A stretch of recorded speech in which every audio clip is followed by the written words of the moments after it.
কংস বধ হওয়ার পরে কংসের স্ত্রী, কংসের দুইজন স্ত্রী অস্থি আর প্রাপ্তি।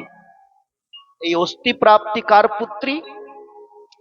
জরাসন্ধর, জরাসন্ধের পুত্রী। কংসের মৃত্যু হয়েছে বলে এই অস্থি আর প্রাপ্তি নিজের পিতার কাছে গিয়ে নালিশ জানালেন, হে পিতাজি, তোমার জামাইকে কৃষ্ণ আর বলরাম মেরে দিয়েছে, আমরা এখন কি করব? তখন জরাসন্ধ বললেন, ঠিক আছে মা, আমি দেখছি কি করা যায়। এই জরাসন্ধ 18,000 অক্ষৌহিণী সেনা নিয়ে 17 বার আক্রমণ করলেন।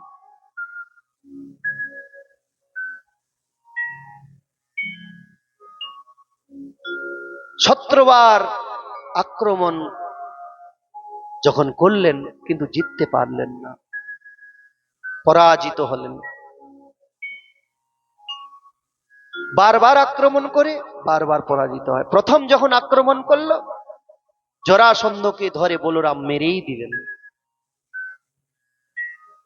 তলোয়ার বের করে মেরে দিলেন। কৃষ্ণ বলরামজির হাত ধরলেন, বলে, দাদা একে মেরো না। বলে, কেন? পাপিষ্ঠকে কেন ছাড়বি? বলে, দাদা ইয়ে সমস্ত পাপীদের এজেন্ট বানিয়ে দাও, সমস্ত পাপীদের এজেন্ট বানিয়ে দাও একে। বলে, বারবার সমস্ত পাপীদেরকে নিয়ে আমাদের কাছে আসবে যুদ্ধ করতে, আর আমরা অতি সহজে পাপীদেরকে বধ করব, একে ছেড়ে দাও। 17 বার ছেড়ে দিলেন, জরাসন্ধকে মারলেন না ভগবান। এই 18মি বার জরাসন্ধ কি করেছে?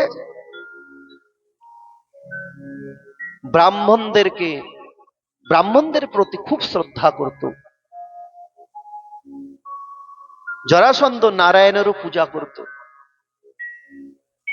কৃষ্ণের মানে বিষ্ণুরও পূজা করত, কিন্তু কৃষ্ণ আর বলরামকে মানত না ভগবান বলে।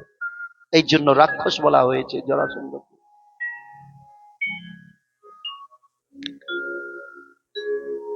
সমস্ত ব্রাহ্মণদেরকে ডেকে বললেন, হে ব্রাহ্মণগণ, তোমাদের আমি সেবা করি, তোমাদের দক্ষিণা দিই, তোমাদের দ্বারায় আমি যজ্ঞ করি বারবার, তোমরা আমাকে আশীর্বাদ দাও, এমন আশীর্বাদ দাও কৃষ্ণকে যেন হারাতে পারি।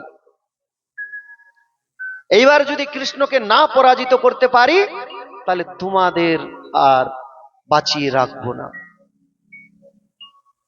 তোমাদের মস্তক আমি শরীর থেকে আলাদা করে দিব। ব্রাহ্মণগণ ভয়ভীত হয়ে গেলেন, ভয়ভীত হয়ে ভগবানের কাছে প্রার্থনা করতে লাগলেন, নমো ব্রাহ্মণ দেবায় গো ব্রাহ্মণ হিতায় চ জগৎ হিতায় কৃষ্ণায় গোবিন্দায় নমো নমঃ। সমস্ত ব্রাহ্মণগণের প্রার্থনা শুনে ভগবান কি করলেন? 18মি বার 18 বারে যুদ্ধ করলেন না জরাসন্ধের সাথে, যুদ্ধ ছেড়ে দিয়ে বলরামকে নিয়ে পালিয়ে গেলেন। তার আগে মথুরাবাসীদেরকে দ্বারকা পাঠিয়ে দিয়েছিলেন যোগমায়ার দ্বারায়। দ্বারকা কেন নাম হয়েছে? মথুরাবাসীদেরকে যখন যোগমায়ার দ্বারায় পাঠান দ্বারকাতে, সেখানে বিশ্বকর্মার দ্বারায় সুন্দর নগরীর নির্মাণ করেছিলেন কৃষ্ণ। বিশ্বকর্মাকে আদেশ করেছিলেন, আমার জন্য সুন্দর নগরী নির্মাণ করো। বিশ্বকর্মা বানিয়েছিলেন দ্বারকা। এইবার মথুরাবাসী দেখে কি আমরা মথুরায় নেই, অন্য জায়গায় আছি, আর এই ঘরগুলো অন্ধকারপূর্ণ দেখা যাচ্ছে, হঠাৎ করে কোথায় আসলাম? এর দরজা কোথায়? দ্বার কাহা, দ্বার কাহা মানে দরজা কোথায়, দরজা কোথায়। এই দরজা কোথায় হিন্দিতে বলে দ্বার কাহা, দ্বার কাহা। বাংলাতে বলে দরজা, আর হিন্দিতে বলে দ্বার। আর বাংলায় বলে কোথায়, আর হিন্দিতে বলে কাহা। মানে দ্বার কাহা, দরজা কোথায়, দ্বার কাহা, দ্বার কাহা। ওই নামেই পড়ে গেল দ্বারকা। বলো দ্বারকা পুরী কি জয়। এইদিকে কৃষ্ণ বলরাম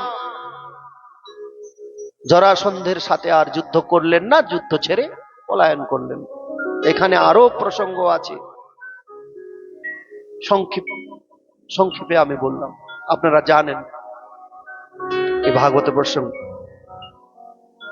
ভগবান এক বিশাল পর্বতে প্রবেশ করলেন, আর জরাসন্ধ পিছনে পিছনে সৈনিকদের নিয়ে কৃষ্ণের পিছনে পিছনে যেতে লাগলেন। যখন ওই বড় পাহাড়ে উঠলেন কৃষ্ণ বলরাম, আর সে পাহাড় জঙ্গলময় পাহাড়, অনেক খোঁজাখুঁজি করলো জরাসন্ধের সৈনিক আর জরাসন্ধ, কিন্তু খুঁজে পেলেন না। তখন ওই জঙ্গলে আগুন লাগিয়ে জরাসন্ধ সৈনিকদের নিয়ে চলে আসলেন। মনে করলেন কি কৃষ্ণ বলরাম জলে পুড়ে মরে যাবে, রাজধানীতে ফিরলেন। কৃষ্ণ বলরাম সেই পাহাড় থেকে লাফ মারলেন, এক লাফে, এক ছলাঙে দ্বারকাতে পৌঁছালেন। বলো দ্বারকাধীশ ভগবান কি জয় হো। দ্বারকায় যখন গেলেন, দ্বারকায় এবার নিবাস করতে লাগলেন কৃষ্ণ বলরাম। এইবার দ্বারকাতে বলরামের বিয়ে হলো। এই অনেক ইতিহাস। রেবত রাজার পুত্রী রেবতীর সাথে বিয়ে হলো।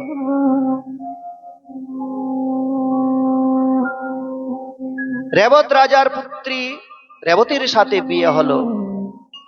বলো রেবতী রমন ভগবান কি জয় হো। তারপর দ্বারকাবাসী চিন্তা করতে লাগলেন কি বলরামের তো বিয়ে হলো, কৃষ্ণের বিয়ে কবে হবে?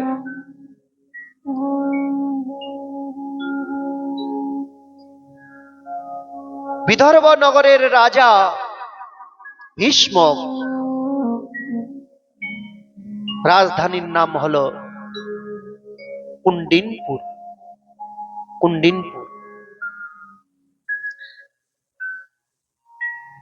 ভীষ্মক পুত্রী হলো রুক্মণী মাতা।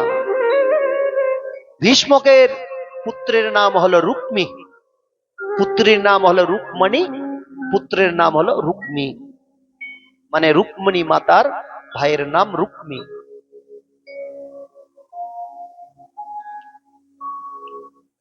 ভীষ্মক চাইতেন কি আমার মেয়ের, আমার রুক্মিণীর বিয়ে কৃষ্ণের সাথে হোক। একদিন বলেই ফেললেন রুক্মির কাছে, পুত্রের কাছে। এ কথা শুনে রুক্মী ক্রোধিত হলেন, বললেন কি কৃষ্ণের সাথে আমার বোনের বিয়ে?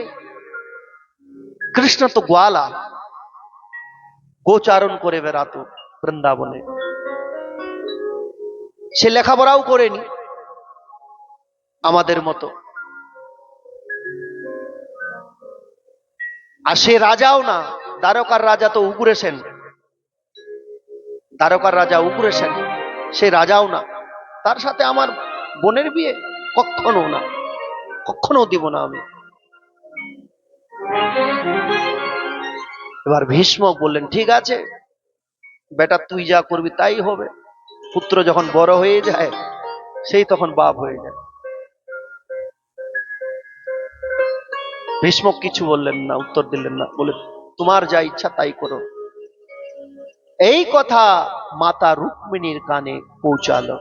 রুক্মিণী মাতা এই কথা শুনে দুঃখী হলেন। এই রুক্মির বন্ধু ছিল শিশুপাল, মিত্র ছিল শিশুপাল। শিশুপালের সাথে বিবাহ নির্ণয় করলেন রুক্মিণী। রুক্মিণী মাতার বিয়ে দিবেন রুক্মিণী শিশুপালের সাথে নির্ণয় করলেন। ভীষ্মকও রাজি হয়ে গেল, পুত্র যা করবে তাই হবে। কিন্তু রুক্মিণী মাতা কৃষ্ণকে ভালোবাসত, কৃষ্ণের সাথে প্রেম করত,